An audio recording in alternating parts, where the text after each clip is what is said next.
கொண்டாட காத்திருக்கும் தமிழ் மக்கள் அனைவருக்கும் வணக்கம்.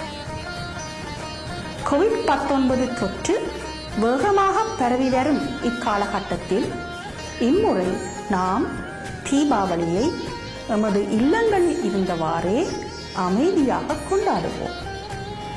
வழக்கம் போல் இறைவனை இல்லங்களில் இருந்தவாறே வழிபடுவோம். சிற்றுண்டி பலகாரம் தயாரித்து உண்போம்.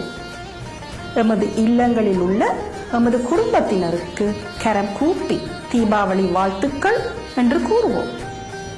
எமது உறவினர்கள், நண்பர்கள், அயலவர்களுக்கு தொலைபேசி மூலம் தீபாவளி வாழ்த்துக்களை தெரிவித்துக் கொள்வோம். வீடுகளிலோ கிராமங்களிலோ தனிமைப்படுத்தப்படும் நபர்கள் அவர்களது இல்லங்களையோ கிராமங்களையோ விட்டு வெளியேறக்கூடாது. தீபாவளியானது எமது உறவுகளையும் நட்பினையும் புதுப்பிக்கும் ஒரு நிகழ்ச்சியாக அமைகின்றது.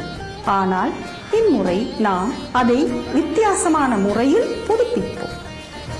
தமது கல்வி தேவைகளுக்காகவோ தொழில் தேவைகளுக்காகவோ வேறு தேவைகளுக்காகவோ நிரந்தர வதிவிடங்களை விட்டு வெளி மாவட்டங்களில் வாழும் தமிழ் மக்களிடம் நாம் கேட்டுக்கொள்வது, இம்முறை நீங்கள் உங்கள் நிரந்தர வதிவிடங்களுக்கு செல்லாது தவிர்த்துக் கொள்ளுங்கள். உங்களை அறியாமல் நீங்கள் கோவிட்-19 தொற்றை உங்கள் வயோதிப பெற்றோர், உறவினர்கள், உற்றார், நண்பர்கள் அனைவருக்கும் எடுத்துச் செல்லலாம்.